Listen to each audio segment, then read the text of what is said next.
Hi everyone and welcome to today's video. I'm wearing the same shirt as the last video. Obviously I've just filmed that and I'm filming this one now. This is my top 5 used pens of 2020. So this list, this is my personal list. Like, these are pens I use, these are pens I've gone to, that I've inked up all the time, that I have, I kept an Excel document of what pens I used when, how much ink they used, all that sort of stuff. So it gave me a really good idea of what pens actually really took the force of my writing this year. There are no surprises on this list. These are popular, well-known pens. They're beautiful pens, they write well. I've partnered them with inks that I use in these pens a lot, or that I have found recently to really love in these pens. One is a new one, which was getting a review in, I think it's in January. We'll have to see when that pops up. But yeah, one thing I've tried to do with this is to keep my pens I use for reviews, so either the pen I am reviewing or the pens I use for ink reviews, such as the TWSBI Go's and the TWSBI Ecos, which have gotten a lot of use simply because of that. Tried to keep them out of the list. The other thing I've kept out of the list is my Lamy Safari that I use for work. I use the charcoal coloured Lamy Safari with a fine nib for work. I've recently got a job in a stationery retailing shop, which is lovely. I carry a pen, which is for both me and for customers to try paper with and things like that. So it's just handy to have on me, and a Safari is such a great pen for that. They're robust and they're universal, in the store I am working in sells them, which is wonderful. If you're in Melbourne, hit me up and come and visit me in the store. I'll tell you where I work and all of that, and you can come and check out what we sell. But yeah, so this list is of course going to be best served by you seeing the pens. And so I'm going to change camera angle. I'm going to go down onto the desk, and I'll show you these 5 pens which I love, and we'll see how we go. So catch you soon. Okay, so I have Clairefontaine paper. This is 90-gram Clairefontaine paper, and I've got 6 pens to show you, a top 5 and my one extra. So as I said, I wanted to keep things like the TWSBIs and that I use for reviews and the Lamy Safari I use for work out of this list. But one I couldn't take out of this list was this. This is the Lamy 2000. This is a very well-known pen, and deservedly so. It's an absolute classic. It's been almost exactly the same for 50 years. This pen is my everyday writing workhorse. It's inked probably 90% of the time, and probably 75% of that time is inked with exactly the same ink. So I suppose it's an honourable mention for this list is the Lamy 2000 with a medium nib. It's a gold nib. You can see it's that sort of nice inlaid nib there. A little bit of ink there on the tip. That's okay. And the ink I use in this pen is Diamine Oxford Blue, which is a really, really, really lovely, solid, dark blue, almost blue-black. And this is a very wet pen. It's also very, very smooth, but it is a really great writer. It's comfortable in the hand. It's lightweight. It writes. It's beautifully weighted, posted or unposted. Just a really solid writer, very comfortable for me, and a pen I have loved using since the day I got it. And as I said, this is inked up probably 90% of the time, full stop. The only time it's not inked up is when it's drying and when another pen is being used in its place. So Lamy 2000, an absolute classic, and no surprise as my honourable mention on my most used pens of 2020 list. The 5th most used pen actually was a little bit of a surprise, I have to say. Not a pen I expected to be quite so high in my list. And this year, just to be clear, I had, across the year, over 80 pens inked at one point or another. The pen that comes in at number 5 is this. This is the Esterbrook Camden. I was sent this to review by Esterbrook, and I have to say, the pen really grew on me. I liked it to start with, but I've really come to really, really love it. So number 5 is the Esterbrook Camden. Once again, a medium nib, as most of these are. Well, I think 3 of 4, maybe 4 of these are. The ink here is Robert Oster Soda Pop Blue, which is just a cracking ink. Great blue. But what I love about this pen is the feel in the hand. It's got a nice sort of feel on the section. The nib is a Schmidt nib, and while I will admit I prefer JoWo nibs out of the 3 main sort of nib providers, this one writes very well. It's very stiff and quite rigid, but it's smooth and there's a nice little bit of feedback on it, but it writes consistently, and as I said, it's a nice size pen. It's a heavy pen and it feels great in the hand. So the Esterbrook Camden at number 5. Number 4 is a pen that I actually reviewed last year. It is the Laban Sun. Like, seriously, how beautiful is that? Like that beautiful ivory sort of style acrylic and that, you know, cracked marble orange acrylic there. JoWo nib, once again, medium. But just a beautiful pen in the hand, lovely size, and writes just beautifully. So 4 is the Laban Sun, and this is a medium. This pen model, there are multiple different colours of it. There's a blue, there's a green, there's a red, there's now a purple. I think there's even a white that has just come out around the end of this year. Just really lovely model of pen. But I've just loved writing this, and I love orange. I love orange inks, and this actual orange is a new one. This is a Backpack ink.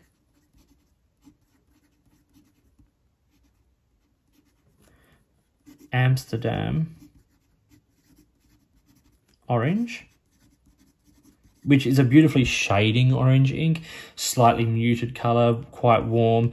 I just think it looks beautiful in this pen, and I've just had this inked up with this particular ink for the last week or so. I normally would use a couple of other ones I've used a lot, Monteverde Mandarin orange, and also Robert Oster burnt orange. I like those sort of dark orange colors quite a lot. But this, you know, pen and ink combination is absolutely lovely. So the Laban Sun, hard to find now, but as they do keep coming out with new color versions, I just think it's absolutely beautiful, and it's a lovely pen and great in the hand. And also, if you're after a pen that gets a little bit of attention, something like this is a lovely option. The top 3 pens on this list all were inked a lot. At some point, most of the year, at least 2 of these pens were inked. So, you know, they really could have gone sort of either way, but this is the order they have come out in. At number 3 is the Pilot Custom 823. This is a lovely big pen from Pilot. It's got a great nib on it. This is a broad, but it's a beautiful nib. It's a beautiful pen. It's got the vacuum filling system. This is not a cheap pen. You know, I admit that a number of these pens on this list are more expensive pens from my collection. Not super expensive, you know, in comparison to what else is around. You know, I have a relatively modest budget in a lot of ways, but, you know, they are on the more expensive end of my collection. But they just write so beautifully, then they feel great in the hand. So at number 3, we have the Pilot Custom 823. This is a broad. It's got a beautiful broad gold nib on it. And the ink here is another Robert Oster, which I've used in this pen a couple of times. It's an ink I really enjoy. Very dark, very sort of earthy. It is Motor Oil. Just like, look at that ink. It's a little bit darker than, say, Sailor Rikuchar, but it's in that same sort of family, that greeny brown color family. I just think it's lovely. And, you know, it performs really well. Robert Oster inks are safe. And in this pen, like being a vacuum filling pen, and the next one on this list is also a vacuum filler, you do need inks that clean out relatively easily, and Robert Oster does clean out well. It's, you know, it's not super saturated, and it's got just a nice sort of easily, you know, cleanable sort of concentration to it, which means that, you know, you're not fighting with cleaning out a vacuum filling pen for days and days. But a really lovely colour, and writes so beautifully in this pen. It's a relatively wet writer, but, you know, as you can see, it's just lays down a beautiful line. I'm not one for stub nibs. Broad and medium are my go-to, and that is just, that pen is a great one. Number 2 is the only fine nib on this list, but when you know a Visconti, you know that means that it's not super fine. This is the Homo sapiens Bronze Age. It's made of a mix of lava from Mount Etna and a resin. It's a beautiful material. It's got bronze finish on it. I got this originally with a medium nib, and I still have that medium, but I have replaced it with a fine. So this is just a 23 karat palladium nib. It's one of the original ones. And I could only get it in the plain, you know, silver instead of the two-tone, but I don't mind that. I changed from the medium because the medium was just too wet for everyday writing. I wanted something that I could write with, you know, a lot. And I was finding it was, you know, sort of, even Rhodia was sort of struggling with how much ink that medium was putting down. So at number 2, we have the Visconti Homo sapiens. I'll just say the bronze. In a fine nib. And the ink in this is an absolute favourite ink of mine. Akamán Simplicities Violet. Just look at that ink.